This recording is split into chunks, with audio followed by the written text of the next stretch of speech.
Pemirsa dimanapun Anda berada, sekarang saya ini ada di Gubuk. Saya mau sarapan dulu. Ini bersama istri saya di Gubuk ini ada sarapan. Ini tadi beli dari Pasar Waren, yaitu Pasar Pahing. Nah, setelah nanti saya sarapan selesai, maka saya akan melanjutkan cerita-cerita saya. Assalamualaikum warahmatullahi wabarakatuh. Bismillah, alhamdulillah, wa syukurillah, ala nikmatillah, la haula wala quwata illa billah, amma ba'du. Pemirsa, ketemu kembali dengan Gelamang Putro, salam budaya warisan Nusantara.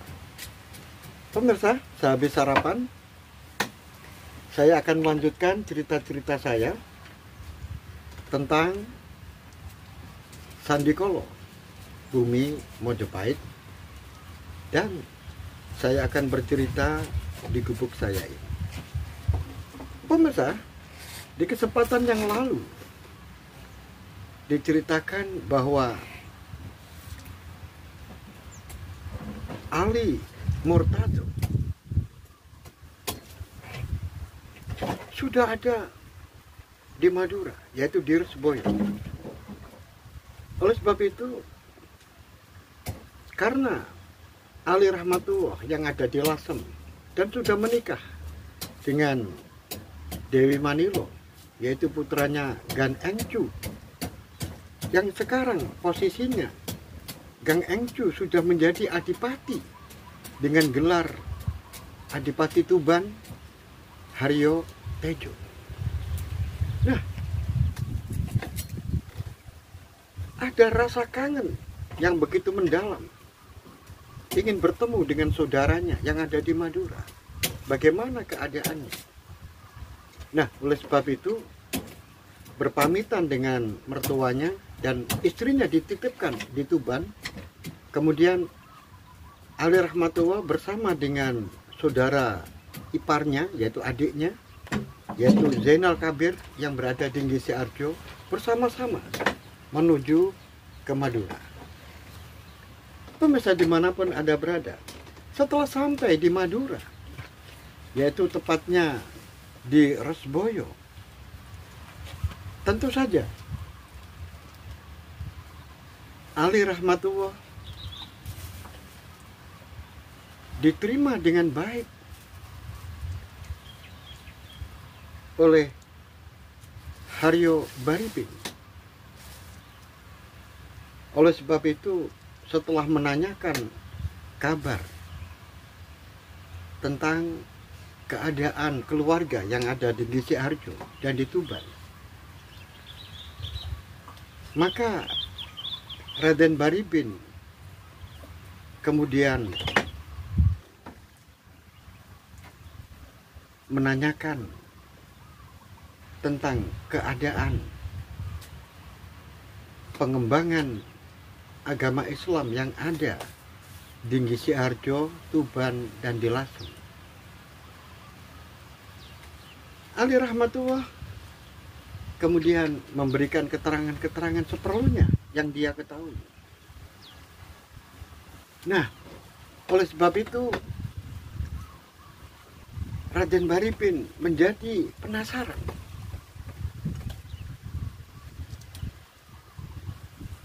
Dirinya sebetulnya ingin mengajak Ali Rahmatullah ke Madura ini tidak lain adalah untuk mengajarkan agama baru, yaitu agama Islam.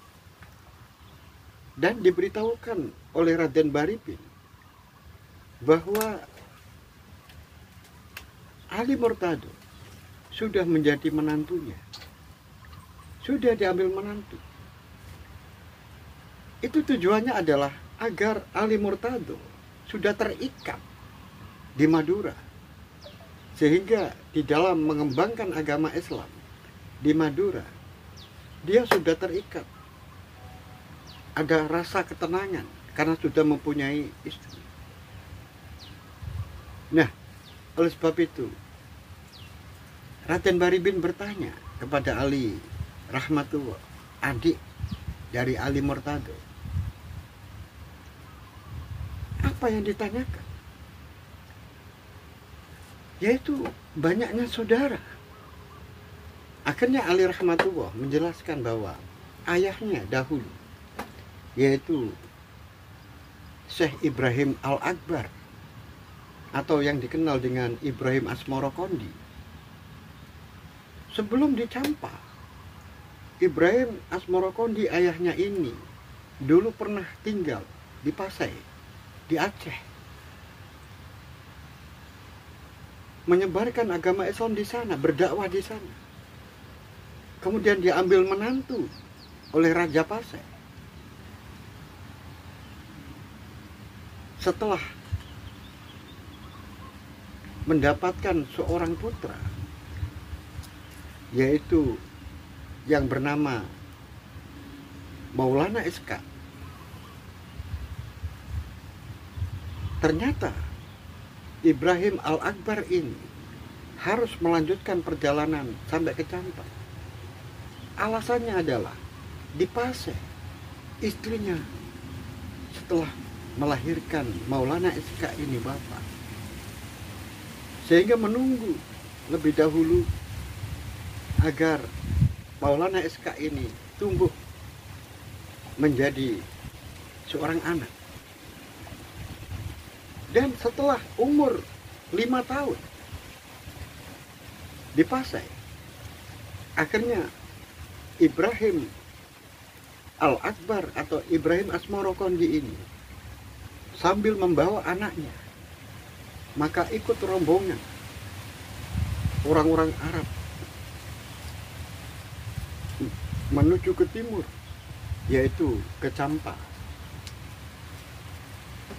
Nah, ternyata setelah berada di Campak, Ibrahim Al-Akbar ini kemudian diambil menantu oleh Raja Campak, mendapatkan seorang anak dari raja yang bernama Dewi Ndorowati. Nah, Dewi Ndorowati itulah ibu saya. Maka dari ibu Ndorowati ini akhirnya melahirkan Kang Mas saya, yaitu Ali Murtaza. Setelah itu menyusul saya, dan kemudian menyusul adik saya, yaitu Siti Zainab.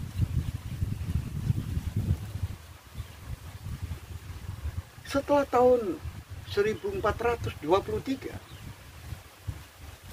saya beserta saudara-saudara saya berada di Campak, sedangkan ayah saya bersama ibu saya ikut rombongan dari Kamboja menuju ke Manila. Kemudian di Manila ini ternyata ada seorang pejabat wakil dari negara Cina yang namanya Gan Encu yang berada di Manila ini, ikut bersama-sama di dalam kapal itu. Ternyata justru dialah orang yang memimpin rombongan itu, orang yang ditunjuk untuk membawa orang-orang Cina, orang-orang Kamboja ini menuju ke Tuban. Maka mendaratlah di Tuban. Kemudian ayah saya ditempatkan di sebuah daerah yang namanya Gisi Arjo. Begitu paman cerita dari keluarga saya. Sehingga saya ini mempunyai 3 saudara yang seayah dan seibu. Yang tertua adalah Ali Murtado, kemudian saya, kemudian adik saya Siti Zainab. Sedangkan kakak saya yang lebih tua, yaitu saudara satu ayah tetapi lain ibu, yaitu Syekh Maulana SK. Oh, jadi begitu, Raden. Benar, paman. Terus sekarang yang namanya siapa tadi? Maulana SK. Benar, paman. Sekarang ada di mana? Duh, paman lupa. Pada waktu dulu berangkat ke Madura ini, kan kakak saya ini ikut di kapalnya paman. Duh, iya saya tahu. Pada waktu itu bersama-sama dengan Ali Mortado, satu kapal dengan saya. Tetapi pada waktu itu kan turun di ujung Galuh. Yang saya tanyakan adalah sekarang ini keberadaannya, apakah masih tetap di ujung Galuh atau di mana? Itu paman, saya yang kurang tahu. Oh begitu. Nah kemudian yang ini siapa? Nah ini adalah Zainal Kabir paman. Ini adik saya, adik ipar saya, suaminya Siti Zainal. Ini juga seorang pangeran paman. Ini adalah putra dari Raja Cingkoro. Raja Cingkoro yang sudah memeluk agama Islam, kemudian ini pangeran ini menjadi adik saya ipar karena menikahi adik saya Siti Zainal. Kemudian ikut bersama-sama rombongan dari ayah saya dulu. Oh, jadi begitu. Jadi seluruh keluarga dari Ibrahim Asmarokondi itu ikut ke Jawa. Benar, paman. Nah, kalau menurut saya ini sangat bagus sekali untuk pengembangan agama Islam, baik di Jawa dan di Madura. Terus saya juga mendengar kabar bahwa Raden diambil menantu oleh Adipati Tuban. Benar paman. Jadi pimpinan rombongan yang bersama-sama dengan ayah saya dulu itu, yang namanya Gan Encu, ini kemudian diambil menantu oleh Adipati Tuban yang namanya Adipati Haryo Dikoro.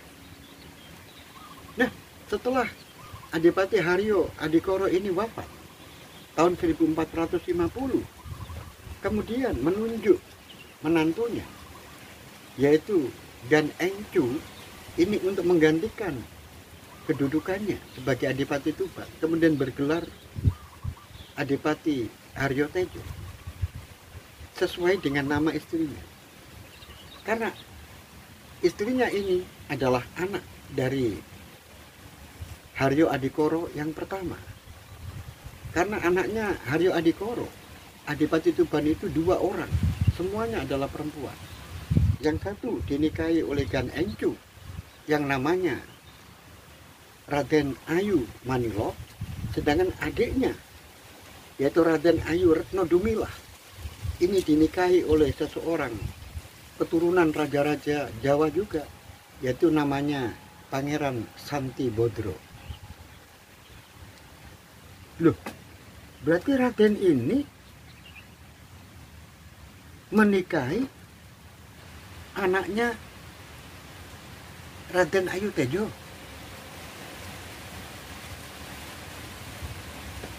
Benar, paman. Tapi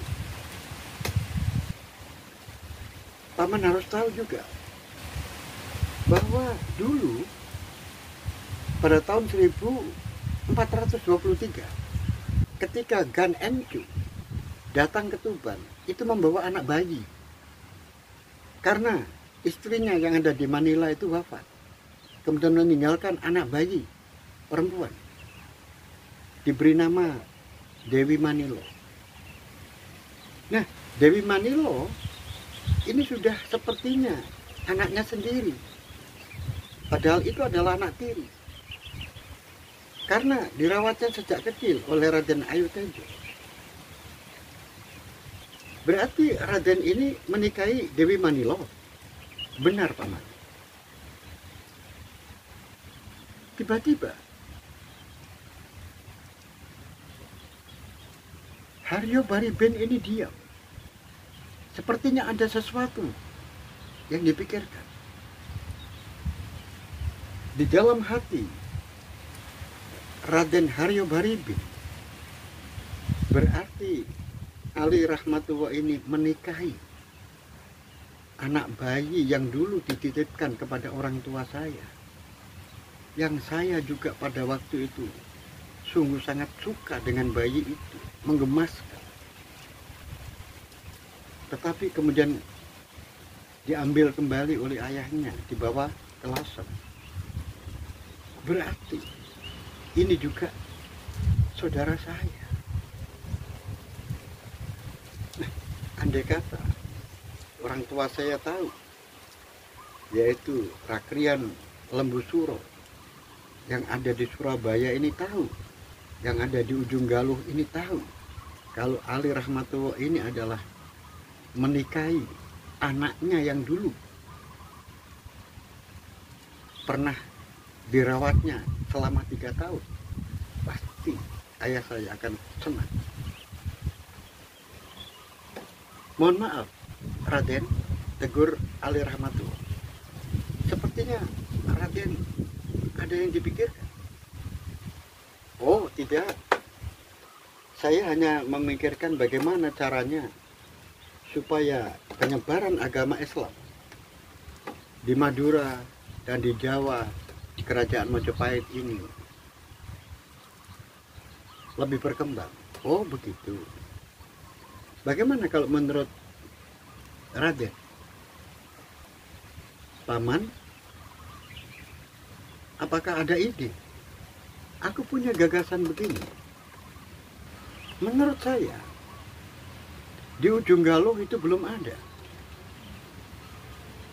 Di Ujung Galuh belum ada orang yang menjadi mubalik.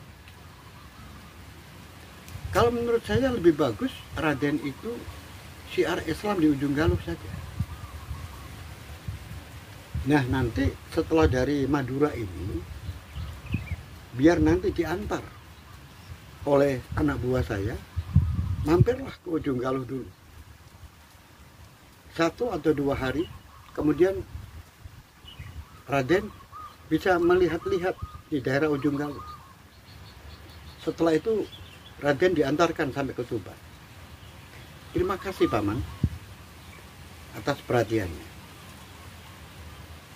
Dan aku titip salam kepada keluarga ibumu yang ada di Nggisi Arjo dan adikmu yaitu Siti Zainab serta keluarga yang lain di Nggisi Arjo. Terima kasih Paman, nanti insya Allah akan saya sampaikan. Pemirsa dimanapun ada berada, ternyata benar setelah Ali rahmatullah ini kembali dari Resboyo, Madura, kemudian mampir ke Ujung Galuh untuk melihat-lihat keadaan di sana. Tetapi tidak sampai menginap, hanya melihat-lihat saja dengan Zainal Kabir. Setelah itu dilanjutkan perjalanan menuju ke Tuban. Pemirsa dimanapun ada berada, kita ikuti 3 orang yang kemarin dikejar-kejar oleh 5 orang yang namanya Malik Yusuf. Kemudian yang kedua adalah Ken Gesah, dan orang yang membawa surat namanya adalah Ibrahim. Orang ini setelah dikejar, yang jelas Malik Yusuf naas karena terkena lemparan tombak dan entah bagaimana nasibnya. Sedangkan 2 orang yaitu Ibrahim dan Yusuf ini kemudian lari dan terus dikejar oleh 5 orang itu. Kemudian mereka berdua berpencar. Tetapi bagaimana nasibnya? Ken Gesah. Karena Ibrahim ini bisa menyelamatkan diri. Bisa menyelamatkan diri sehingga sampai ke tempatnya yang dituju, yaitu di Siharjo. Tetapi bagaimana nasibnya Ken Gesah yang dikejar 3 orang itu? Yang dikejar 3 orang. Sehingga hanya yang sampai pada waktu itu, sampai ke Siharjo, yaitu hanya Ibrahim Amir. Kemudian Ibrahim Amir diantarkan untuk sampai di hadapan Gan Encu. Tetapi ternyata Gan Encu yang sekarang posisinya sudah menjadi Adipati Tuban, yaitu Adipati Haryo Tejo, ini kebetulan malam itu tidak ada di Tuban. 10 santri yang mengantarkan Ibrahim Amir ini kemudian melanjutkan sampai ke Lasem dan akhirnya bertemu. Kemudian Ibrahim Amir menyerahkan surat yang berasal dari Kapasan Ujung Galuh, yang mana surat itu berasal dari Gede Kusen. Sekarang tiba-tiba ada orang yang naik kuda, tubuhnya banyak luka, pakaiannya compang-camping, kemudian turun di pintu gerbang di Siharjo. Tentu saja mengagetkan banyak orang. Sedangkan orang yang berpakaian compang-camping ini kemudian terhuyung-huyung setelah dia turun dari kuda, kemudian berusaha lari menuju ke santri-santri yang belajar di sana. Sungguh sangat mengagetkan. Nah, akhirnya oleh para santri yang ada di sana ditolong, kemudian dikasih minum, ditenangkan lebih dahulu.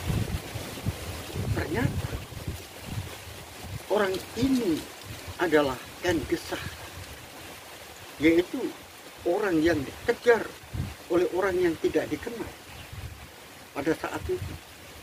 Dia sekarang berada di sebuah perkumpulan orang-orang Islam yang ada di Siharjo. Akhirnya mereka diobati, ditenangkan pikirannya dulu. Karena orang dalam keadaan masih belum normal kejiwaannya. Sepertinya ada rasa trauma dan takut yang begitu mendalam. Nah, oleh sebab itu, orang ini ditenangkan dulu, diobati oleh para santri yang ada di Siharjo. Pemirsa dimanapun Anda berada, kita ikuti perkembangan di Mojopahit. Memang setelah Dewan Sabto Prabu memutuskan untuk mengangkat raja baru pengganti Ratu Suhita, yaitu 1447, maka adiknya Suhita yang namanya Pangeran Kertowijoyo ditetapkan sebagai pengganti sah menggantikan Ratu Suhita, karena Ratu Suhita tidak memiliki anak. Nah, ternyata di dalam pemerintahan Prabu Kertowijoyo ini, putra-putranya, pangeran-pangeran yang ditempatkan sebagai penguasa di Pakuhan sebagai anak yang pertama, kemudian anaknya yang kedua ditempatkan sebagai penguasa di Wengker. Dan anak yang ketiga ditempatkan sebagai penguasa di Kahuripan. Oleh sebab itu mereka dikenal Bre Paguhan, Bre Wengker, dan Bre Kahuripan. Nah, 3 orang putra dari Prabu Kertawijaya ini termasuk adalah orang-orang yang anti terhadap orang-orang atas angin, anti terhadap orang-orang asing yang ada di Majapahit. Nah, apalagi sekarang posisinya ayahnya menjadi raja, maka terhadap orang-orang Cina, orang-orang Arab, orang-orang India, mereka benar-benar tidak suka. Bahkan Bre Paguhan, yaitu anaknya yang pertama, Pangeran Pati, yang digadang-gadang akan menggantikan menjadi Raja Majapahit kalau nanti ayahnya sudah wafat, secara terang-terangan mereka melarang orang-orang Cina, orang-orang India, dan orang-orang Arab untuk berdagang di Paguhan. Menutup orang-orang asing itu dari perdagangan yang dilakukan mereka. Nah, dia juga berusaha untuk mempengaruhi adiknya sebagai penguasa Kahuripan, yaitu Bre Kahuripan, agar adiknya itu juga melarang orang-orang asing, orang-orang Cina, orang-orang Arab, orang-orang India untuk berdagang di Canggu.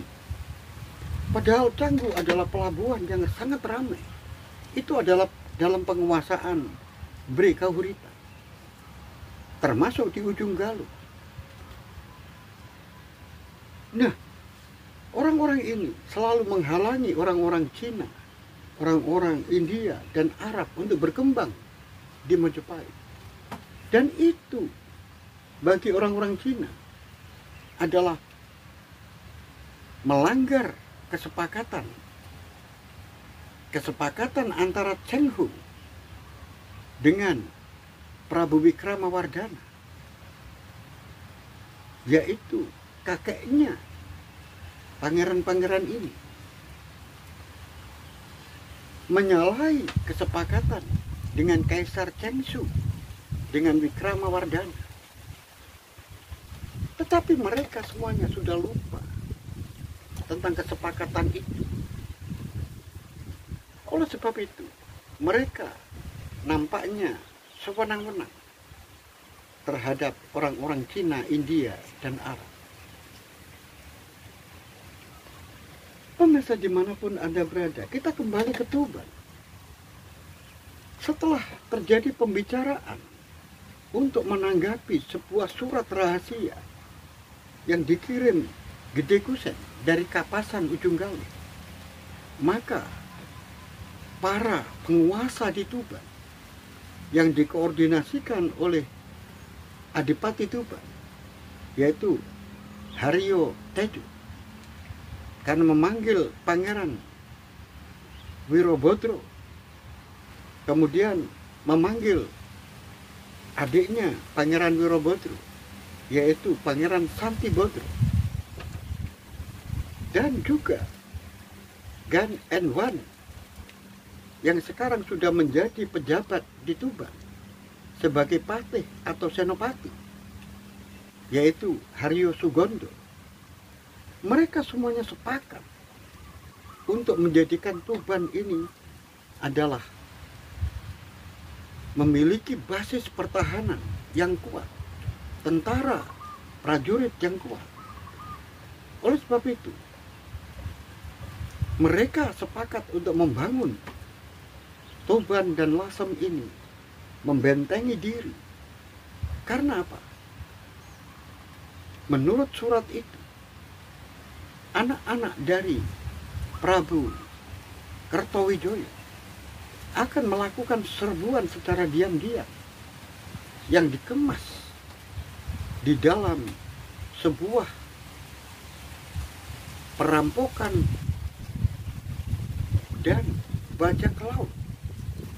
Dan itu pernah dilakukan saat pada zaman Adipati Haryo Adikoro.